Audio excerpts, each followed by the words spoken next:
everyone, welcome back to the channel, and today I'm going to be going through all of my 5-star and 6-star standalones.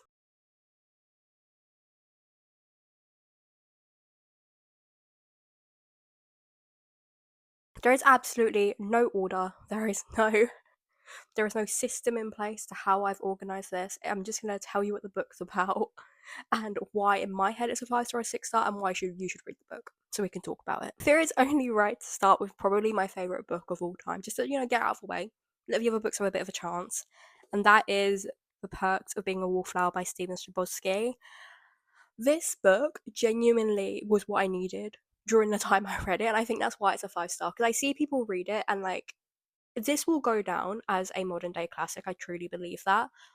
But I understand why it doesn't resonate with everyone. I think it was a time in my life I read it. But even now I reread this book and it is one of the most beautiful things I've ever read about. So in this book you're following Charlie, who has just started high school, and he is dealing with a lot of trauma, he's quite shy, he doesn't really know how to make friends, he's just gone through quite a traumatic incident in his life, and it's how he navigates high school whilst dealing with that. The next book is The Nightingale by Kristen Hanna. Honestly, this book is the reason why I haven't read any more Kristen Hanna books, because I don't think I'm ready to be emotionally devastated. So in this book, you're following two sisters as they navigate World War II, and how both their journeys are very different during the war, and how women dealt with the war, and how they both coped.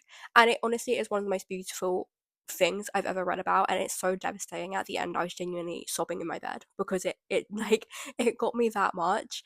It's you'll get annoyed at the characters, but it feels so real, and it feels like it doesn't read too historically in terms of, I don't feel like I'm being overwhelmed by historical information.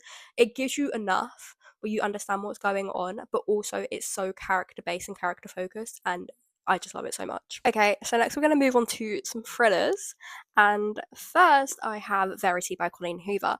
Let me explain. And let me explain myself. Do I think Colleen Hoover is the best author in the world? No. Do I agree with some of her worldviews? Absolutely not.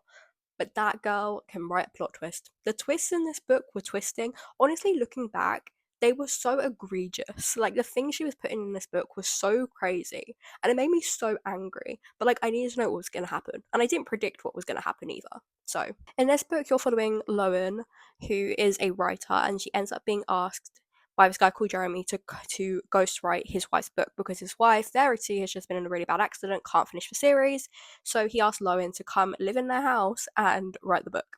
And when Lowen gets there, weird things start happening. Very, very strange things start going on. Next, we have honestly probably my god tier thriller book, and that is Ward D by Frida McFadden. This book, we're following Amy, who's a medical student, and she's doing her rotation on the psych ward, and she's doing the overnight shift, and I don't think I need to explain that weird things start happening because she's in a psych shift overnight. But this book takes place over 12 hours.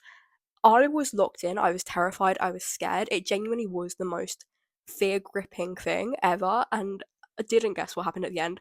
I just think this is the only Freida McFadden book that I would genuinely really recommend to people, because I think it's so scary, but it doesn't feel unrealistic. Every single clip, the pile just gets more and more disheveled. So I'm going to move on to some fantasy magical realism books now. First is The Unmaking of June Farrow by Adrienne Young, and this is my favourite Adrienne Young book that I've read. I love her writing because it's not exactly fantasy, I would say, it's magical realism. And this book just felt magical. It gripped me. It sucked me in. I was so impressed by this book. In this book, we're following June Farrow, and we learn a lot about her family and how there's this kind of legend that the women in the Farrow family, they always die young, and there's the weird things happen to them, and it's not natural death, it's weird circumstances. And it's kind of just June trying to figure out why this is happening to the women in her family and why this is a constant thing. I actually don't know how I'm going to explain this next book because I don't think I can even explain the plot. Bury Our Bones in the Midnight Soil by V.E. Schwab genuinely was the book that stuck up on me. I remember reading this and being it's not going to be a 5-star. It was a 6. It was a 6-star read. It was absolutely insane. In this book, I guess we're technically following 3 different women, but kind of not. It's okay. It's sapphic vampires. That's how I'm going to explain it. Okay, it's sapphic vampires. We're kind of following through different time periods, and just kind of following this toxic love story just throughout all the time. And I've never been gripped by a toxic love story like this one, and that's saying something. I love a good toxic love. Let's do some romance. Let's spice it up a little bit. The first one is going to be Just Friends by Hayley Pham. I am obsessed with this book, and as a debut novel, absolutely, like, she killed it. She absolutely killed it.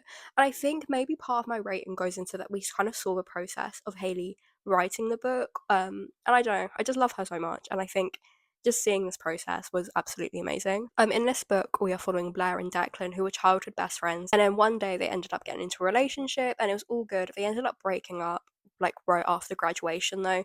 Went their separate ways, didn't speak for like 4 years. It was a very bad breakup. Blair ends up moving back to their town to look after her great aunt, and Declan still lives there. And it's kind of them just rediscovering the love that they have for each other, whilst also, like, I think what I love about this book is it doesn't excuse the things that either of them did back in the day, but it kind of explains them a lot more. And I don't know, I really love it so much. Next, we have A Novel Love Story by Ashley Poston.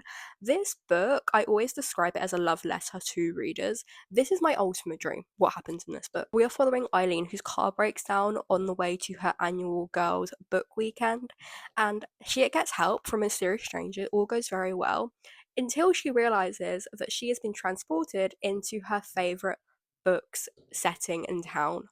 That's my dream. That is actually my dream. Like, when I remember I was reading this book and I was like, what world would I actually want to be dropped and transported in?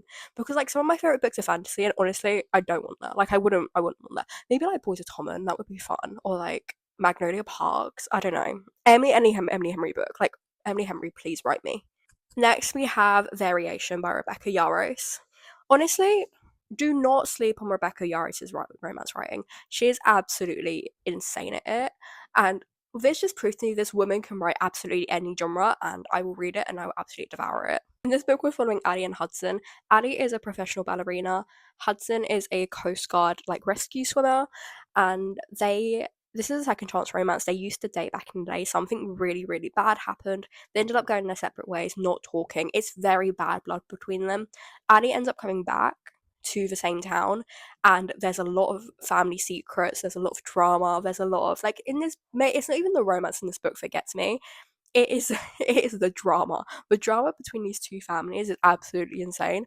The side characters are amazing. I think also being a dancer, reading about dance will always, like, I always love it. Let's carry on with some romance. And next we have Funny Story by Emily Henry.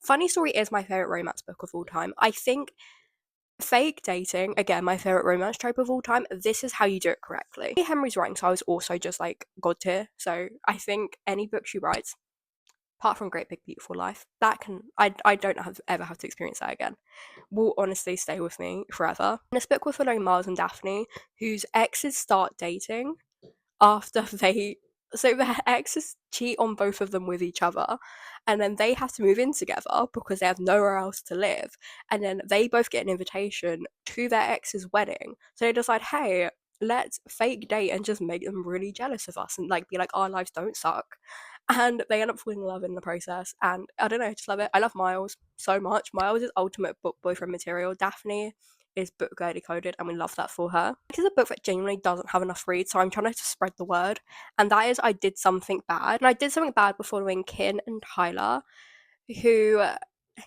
Tyler is a big Hollywood actor and Kin is a journalist, and Tyler basically wants to do, like, an inside scoop on his latest movie, and, like, exploring that, and Kin ends up writing about it, and they're all getting along and it's great until one evening they accidentally murder someone. And then they're like, hey, we kind of need to cover up this murder, so they work together to try and cover up the murder. Not what I was expecting from this book, to be honest, but I love it. I love Bonnie and Clyde. We love that for them. Next we have Son of the Morning, and I don't actually really know how to explain what this book's about. I think honestly you're better off doing your own research on this book. There's a lot of, like, mythological legend things in it, but I think I don't want to. I think it's a hard book to explain. And I think the way it's written and the author writes it is so well done. This is my first ever book by this author. I think it was their debut.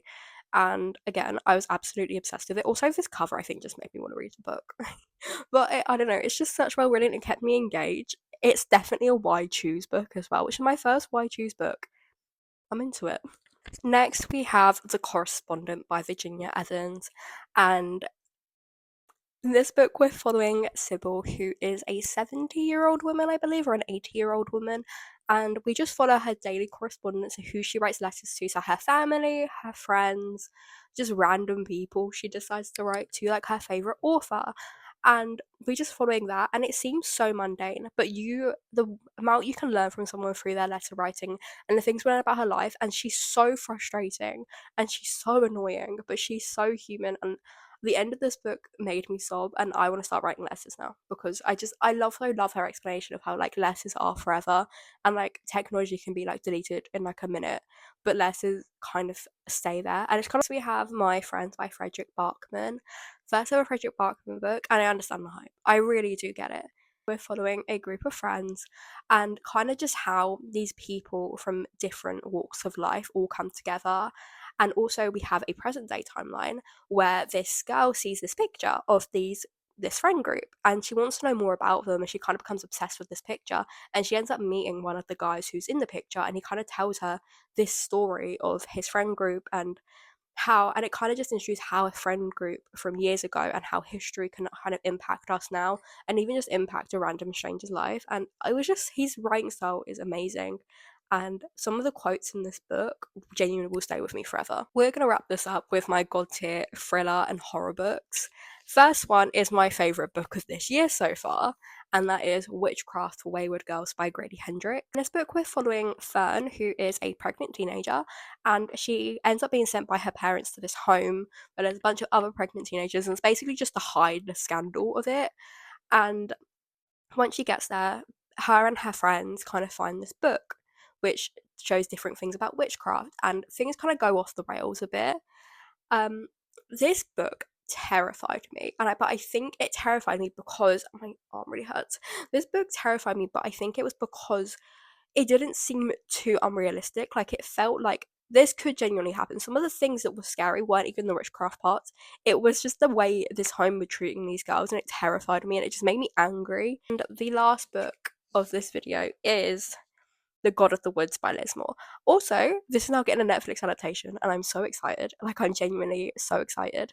In this book, we're kind of following the disappearance of this young girl whose family live kind of on the outskirts of the land, like this camp lives on, and she ends up going to the camp and she goes missing while she's there.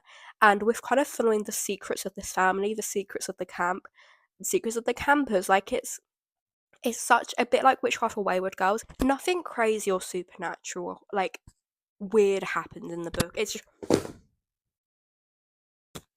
well, that's awkward, isn't it? Just every book just died. Nothing really outlandish happens, and my camera angle is now bad. Nothing outlandish happens in the book. It's kind of just weird, mundane, crazy disappearance things. The secrets that this family has are insane. And yeah, I'm going to film an outro before anything else bad happens. Thank you so much for watching this video. Comment down below your god tier standalone book so I can check it out. And yeah, thanks so much for watching the video. Like, subscribe, leave a comment, do the bell thing. And yeah, I'll see you in the next one.